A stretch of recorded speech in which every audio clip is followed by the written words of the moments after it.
राष्ट्रवादी काँग्रेस अजित पवार गटामध्ये सध्या मोठं वादळ निर्माण झाले। पक्षाच्या राष्ट्रीय कार्यकारिणीच्या कथित यादीतून प्रफुल्ल पटेल आणि सुनील तटकरे यांचे नाव गायब झाल्यानंतर राज्याच्या राजकीय वर्तुळामध्ये अनेक चर्चांना उधाण आले। सुनेत्रा पवार यांनी ही तांत्रिक चूक असल्याचं सांगत लवकरच दुरुस्ती केली जाईल असं स्पष्ट केलंय। मात्र तांत्रिक चूक की जाणून बुजून आखलेला डाव असा प्रश्न निर्माण झाले। पक्षातील दोन प्रभावशाली नेत्यांची नावे अचानकपणे यादीतून वगळली जाणे ही खरंच तांत्रिक चूक की पार्थ पवार, जय पवार यांच्या राजकीय तंत्राचा भाग हे जाणून घेऊया आजच्या भागातून।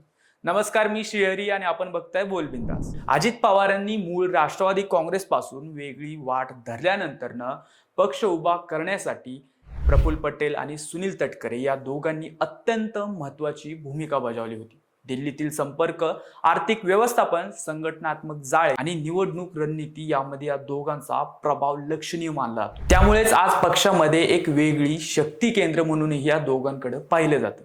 दुसरीकडे पवार कुटुंबियांचे राजकीय वर्चस्व कायम राखण्याची धडपड स्पष्टपणे दिसू लागली। अशा परिस्थितीत कार्यकारिणीच्या यादीतून या दोन नेत्यांची नावे वगळली जाणे हा निव्वळ योगायोग नसून पक्षातील अंतर्गत शक्ती संघर्षाचे संकेत असल्याची चर्चा रंगू लागली। गेल्या काही महिन्यांपासून पार्थ आणि जय पवार यांची वाढती सक्रियता अनेकांच्या लक्षात येते। पक्षामध्ये पुढील पिढीला पुढे आणण्याची प्रक्रिया असल्याचं चित्र दिसतंय।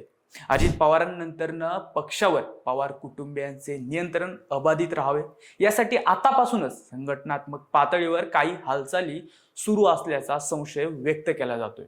भारतीय प्रादेशिक पक्षांमध्ये अनेकदा असं दिसून आलंय की सुरुवातीला पक्ष उभारण्यासाठी काही नेत्यांवर नेतृत्व अवलंबून राहते, मात्र पक्ष स्थिरावल्यानंतर कुटुंबीय नेतृत्व स्वतःभोवती सत्ता केंद्रित करण्याचा प्रयत्न करते। राष्ट्रवादीमध्येही आता तसाच टप्पा सुरू झाल्याचं जाणवतंय। प्रफुल्ल पटेल आणि सुनील तटकरे हे केवळ निष्ठावान सहकारी राहिलेले नाही, तर त्यांचं स्वतःचं स्वतंत्र राजकीय वजन निर्माण झाले।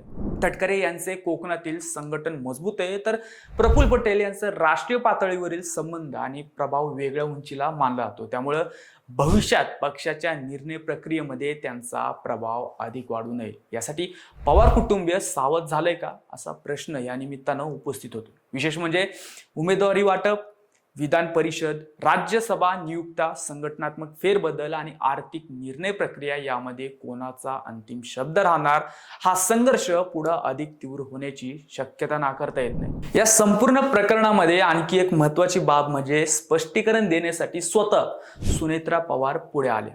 राजकारणात कोण बोलतं यालाही मोठं महत्त्व असतं, त्यामुळे सुनेत्रा पवार यांची वाढती राजकीय भूमिका आणि पवार कुटुंबियांचा पक्षातील संदेशांवर थेट नियंत्रण ठेवण्यामागचा प्रयत्न याकडेही घटनेतून पाहिलं जातं। पक्षामध्ये भविष्यातील नेतृत्व कोणाच्या हातात राहणार याचा संकेत आता हळूहळू दिसू लागल्याची चर्चा आहे। सध्या तरी हे प्रकरण तांत्रिक चूक म्हणून मिटवण्याचा प्रयत्न होत असला तरी त्यातून अनेक प्रश्न निर्माण झाले।